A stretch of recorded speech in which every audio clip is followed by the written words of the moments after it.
Hello दोस्तों, आज हम शुरू करने जा रहे हैं ड्रैगन बॉल काकुमी का पार्ट सेकंड। तो अगर भाई तुम्हें वीडियो पसंद आए तो चैनल को सब्सक्राइब करके एक कमेंट जरूर से करना, क्योंकि वीडियो को बनाने में भाई बहुत ज्यादा मेहनत लगी है। तुम्हारा एक सब्सक्राइब और कमेंट मेरे लिए बहुत बड़ी चीज है, मुझे इससे बहुत ज्यादा हेल्प मिलती है। तो बिना तुम्हारा टाइम वेस्ट करते हुए चलो शुरू करें। पिछले पार्ट में हमने देखा कि बीरस एक बहुत बड़ी हाकाई बॉल को रेडी कर रहा होता है, क्योंकि बीरस इस पूरे प्लेनेट को तबाह करने वाला है। बीरस को बिल्कुल फर्क नहीं पड़ता इस प्लेनेट पे लोग रहते हैं या नहीं। बीरस बस किसी भी तरीके से इस फाइट को जीतना चाहता है, चाहे उसके लिए उसे गोकू को मारना ही क्यों ना पड़े। फिर हम गोकू को देखते हैं जो कि अभी भी बेहोश पड़ा होता है, पर जैसे ही गोकू को बीरस के अटैक की एनर्जी महसूस होती है वो अचानक से अपनी आंखें खोलता है।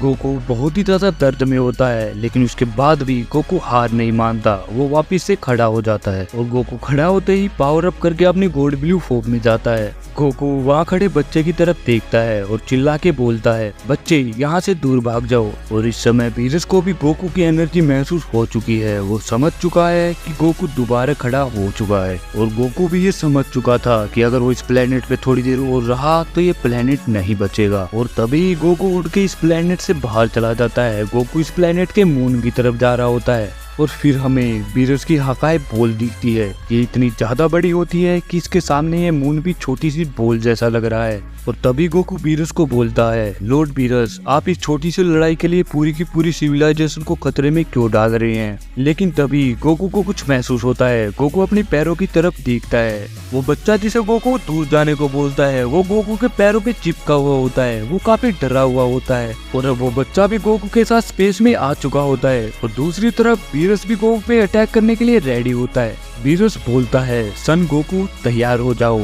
गोकू उस बच्चे को लेके इस प्लेनेट के मून पे चला जाता है। गोकू बीरस के इस अटैक को रोकने की सोच रहा होता है, क्योंकि गोकू ये जानता है अगर ये अटैक उस प्लेनेट तक पहुंच गया तो प्लेनेट तबाह हो जाएगा। और गोकू नहीं चाहता कि उसकी फाइट की वजह से किसी की भी जान जाए। और फाइनली वो अटैक गोकू को लगने ही वाला होता है। गोकू के चेहरे को देख के पता चल रहा है कि ये अटैक कितना ज्यादा खतरनाक है। गोकू के चेहरे पे हमें डर बिल्कुल साफ दिखाई दे रहा होता है। गोकू ये समझ जाता है कि इस अटैक को हाथों से नहीं रोका जा सकता, और साथ में उस बच्चे को भी बचाना है। और आखिरकार ये अटैक गोकू तक पहुंच जाता है। ये अटैक इतना ज्यादा खतरनाक होता है कि इसकी वजह से पूरा का पूरा मून तबाह हो जाता है। फिर हमें वीरस के प्लेनेट को दिखाया जाता है, जहाँ ओरिकल फिश और विश कुछ बात कर रहे होते हैं। विश बोलता है, उन दोनों को यहाँ से गए हुए 30 मिनट हो चुके हैं। ओरिकल फिश बोलती है, लॉर्ड वीरस से 30 मिनट तक लड़ना कोई आम बात नहीं है। लगता है ये धरतीवासी कुछ ज्यादा स्ट्रॉन्ग है। और ये बोलते ही ओरिकल फिश तुरंत ही सो जाती है। विश बोलता है, मुझे इस लड़ाई को लेके कुछ ठीक नहीं लग रहा, क्या मुझे उनके पास जाना चाहिए।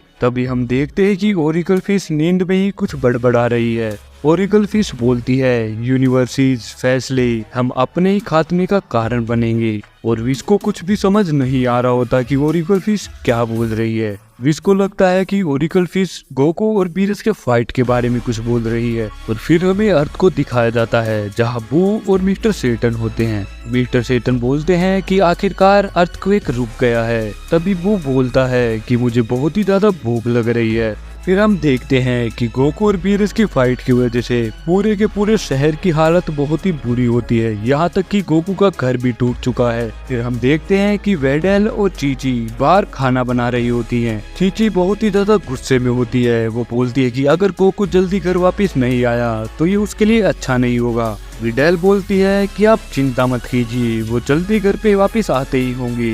गोहान भी उनसे मिलना चाहता है।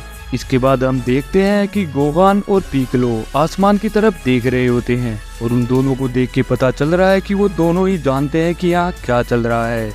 वो दोनों काफी टाइम से इस फाइट को ऑब्जर्व कर रहे होते हैं। पिकलो बोलता है कि लगता है कि गोकू ने बीरस को जिस फाइट के लिए वादा किया था वो पूरा होने वाला है, और तुम्हारे पिता जल्दी ही घर वापस लौटेंगे। गोहान बोलता है, तुम सही कह रहे हो पिकलो। और ट्रेनिंग से मुझे याद आया, मैं भी अपनी ट्रेनिंग दोबारा शुरू करने की सोच रहा हूँ, क्योंकि कोई नहीं जानता कि कब क्या हो जाए। पिकलो बोलता है, मुझे ये सुन के काफी अच्छा लगा गोहान कि तुम अपने परिवार को बचाना चाहते हो, पर तुम्हारी पढ़ाई का क्या होगा। गोहान बहुत ही ध्यान से एक चील को देख रहा होता है। गोहान पिकलो को थम्स अप करता है और बोलता है कि तुम चिंता मत करो पिकलो, मैं कोई ना कोई रास्ता ढूंढ लूंगा।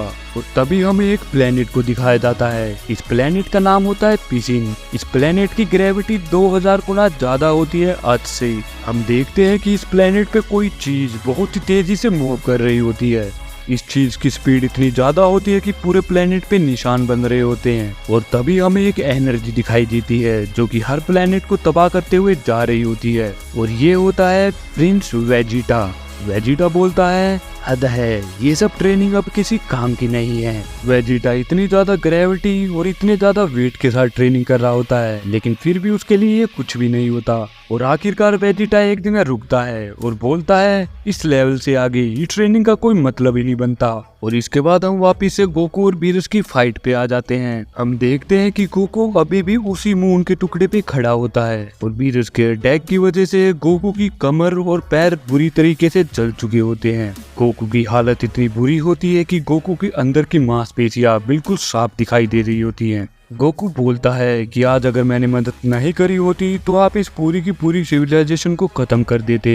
और बीरस हंसते हुए बोलता है गॉड ऑफ डिस्ट्रक्शन होने के नाते मैं तो बस अपना काम ही कर रहा हूँ। गोकू काफी ज्यादा गुस्से में होता है, लेकिन फिर भी वो उस बच्चे की तरफ हंसते हुए देखता है और बोलता है कि तुम चिंता मत करो, सब कुछ ठीक ही होगा।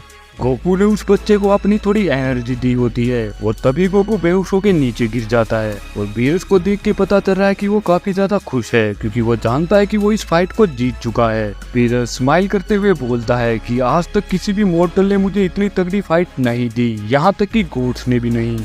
काफी कम ही गोड्स हैं जिन्होंने मेरे को इतनी ताकत इस्तेमाल करने पे मजबूर किया है, पर तुम अब अपनी ताकत की सीमाओं को छू चुके हो योद्धा। और तभी विश भी वहाँ पहुँच जाता है। तो तुम्हें क्या लगता है, क्या गोकू ऐसे ही हार जाएगा या गोकू अभी भी लड़ने की ताकत रखता है? कमेंट में बताओ। और अगर वीडियो पसंद आई हो तो भाई चैनल को सब्सक्राइब जरूर करना। आपका एक सब्सक्राइब हमारे लिए बहुत ज्यादा वैल्यूबल है। अगली वीडियो जल्द ही आएगी। Thanks for your